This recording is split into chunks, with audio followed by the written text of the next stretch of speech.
Então dá para perceber que fielmente é um amigo. E o nosso líder lá na Bahia, minha referência política mais absoluta, o nosso deputado Edson Duarte, grande batalhador pela questão ambiental. Eu queria fazer uma ressalva. Levanta, Edson, por favor, que você é muito pequenininho. O Edson Duarte...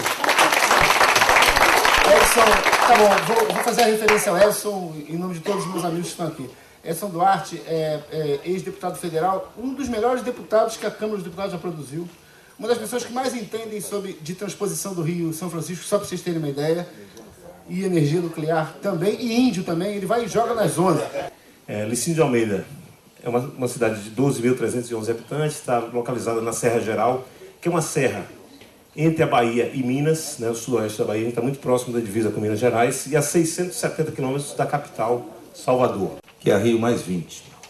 Primeiro, eu quero dizer que eu não compartilho com muitas das opiniões que têm sido dadas de que a Rio+20 está fadada ao fracasso.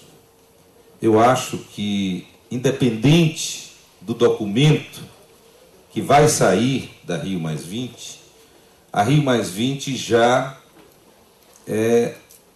tornou realidade um fato muito importante. É que o protagonismo da sustentabilidade, do desenvolvimento sustentável, que estava muito nas mãos dos órgãos oficiais, dos governos, dos estados soberanos, a Rio+20 demonstrou que essa liderança agora, ela passa para a sociedade civil. Mais de 3.000 eventos paralelos, Ronaldo, estão sendo realizados em todos os lugares aqui, não só na cidade do Rio de Janeiro, mas no entorno, desde Angra dos Reis. Vários segmentos que vão desde as comunidades indígenas até rede de cientistas premiados que tiveram o Prêmio Nobel. Então é um arco grande de discussão e ninguém pode falar mais que a Rio+20 não foi o vetor dessa grande ebulição que nós estamos vivendo hoje no mundo e que se expressa aqui na cidade do Rio de Janeiro, na cidade de Niterói e nas outras cidades do entorno do evento.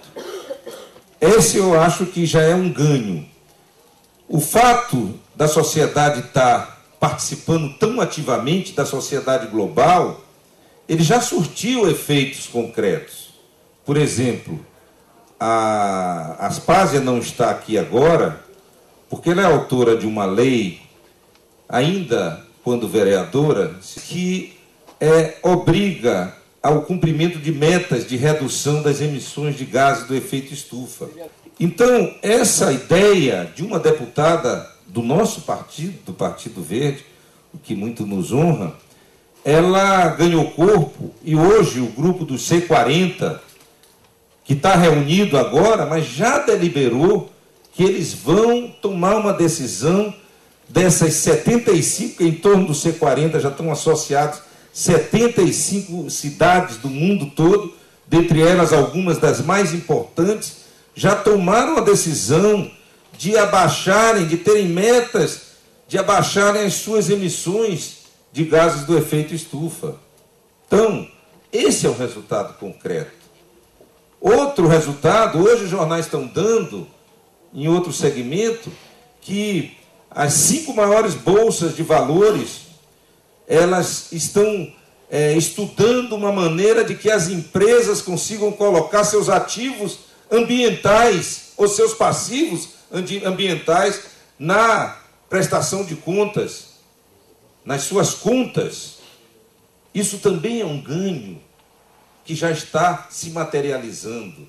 Então, a gente colocar a Rio+20 apenas como uma reunião de chefes de estados que vão deliberar um documento oficial é a gente diminuir e até mesmo omitir a imensa participação da sociedade civil que se manifesta de maneira espontânea aqui no Rio+20, mas expressando um desejo, uma preocupação da sociedade global.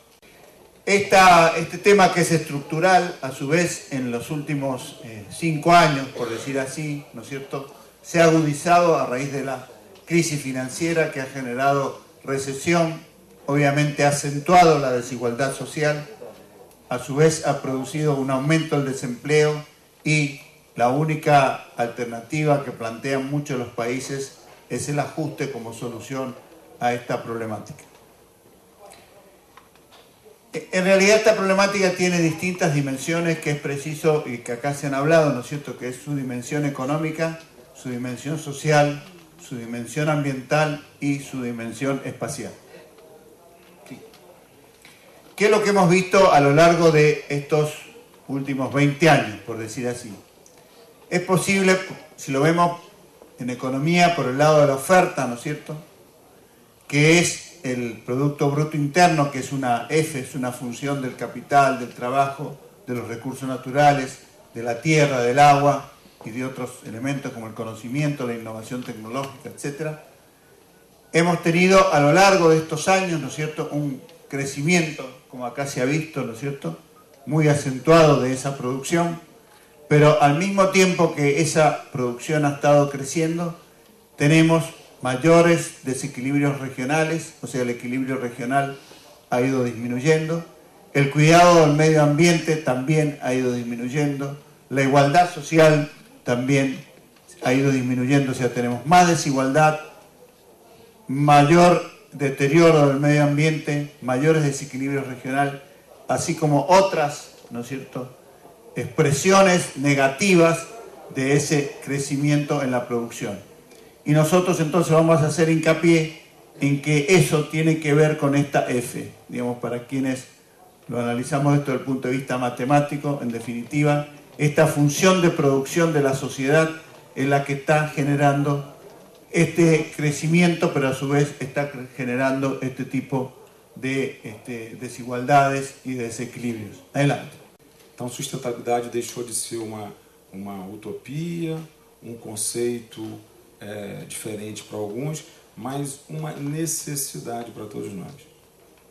A gente via outra apresentação e eu trago para vocês aqui algumas reflexões sobre esse paralelo entre uma cidade de 12 mil habitantes e uma cidade de 200 mil habitantes, entre uma cidade que vive no semiárido e uma cidade que vive no estado do Rio de Janeiro, um dos estados mais pujantes hoje da economia nacional, de um país que almeja ser a 5ª economia do mundo, de uma cidade que vive basicamente da indústria do petróleo, a indústria mais complexa, da mais alta tecnologia e da maior riqueza. E uma cidade que fatura por ano aproximadamente 2 bilhões de reais. Bom, essa cidade ela foi uma das principais responsáveis pela descoberta do pré-sal, a principal província petrolífera descoberta nos últimos anos no mundo. São cerca de 40 bilhões de barris de petróleo nessa província petrolífera.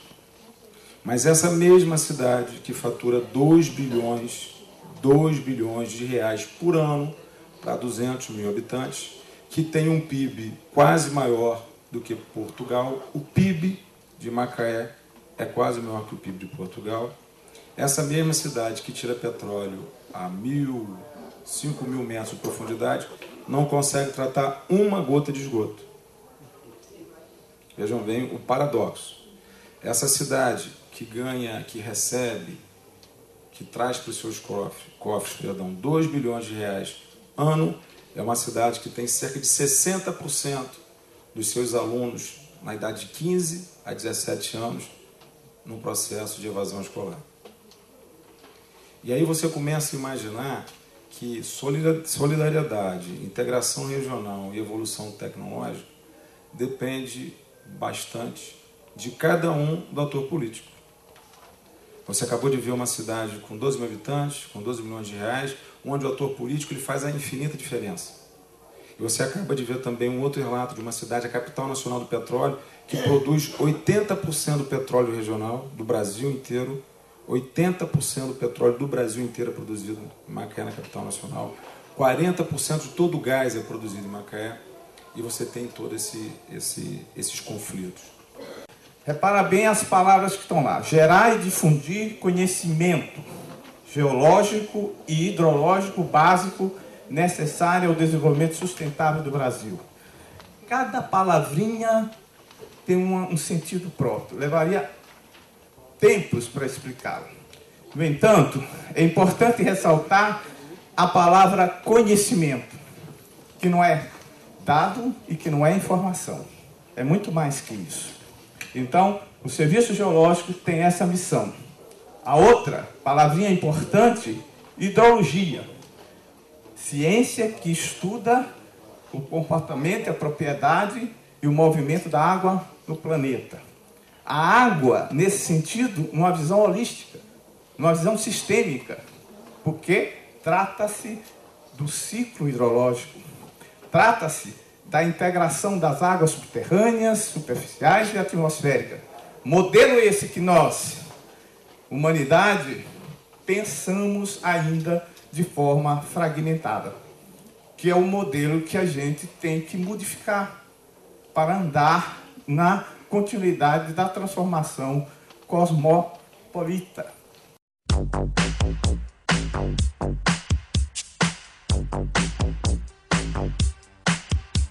Na nossa cidade, por exemplo, aquele que tem um lote com 80% de área permeável é incentivado a trocar essa casa, nesse terreno arborizado, por um apartamento, porque a prefeitura passa a arrecadar. En Argentina, yo me voy a remitir a la experiencia que hemos tenido. Ha habido casos muy particulares de participación activa de la ciudadanía, no vinculado al Estado. Y ha habido algunas experiencias con la vinculación de las organizaciones sociales con el Estado. Las tres experiencias, digamos así, que son regularmente rescatables, son la experiencia de Trueque, que aquí la han conocido también porque se ha desarrollado, la experiencia de las asambleas populares luego de la crisis del 2001 y la experiencia de las fábricas recuperadas. Lo que subsiste ahora de estas tres experiencias son lo de las fábricas recuperadas.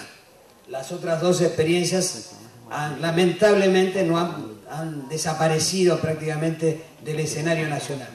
Pero es importante rescatar, en el caso del Trueque se generó prácticamente un sistema económico autónomo, autogestionado por los propios participantes del sistema.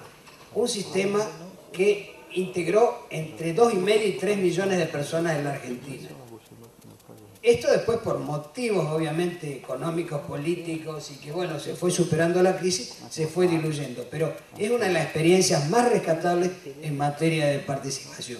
La otra de las asambleas populares después del 2001 es bastante conocida, hubo una activa participación de la ciudadanía porque la crisis, digamos así, era muy grande.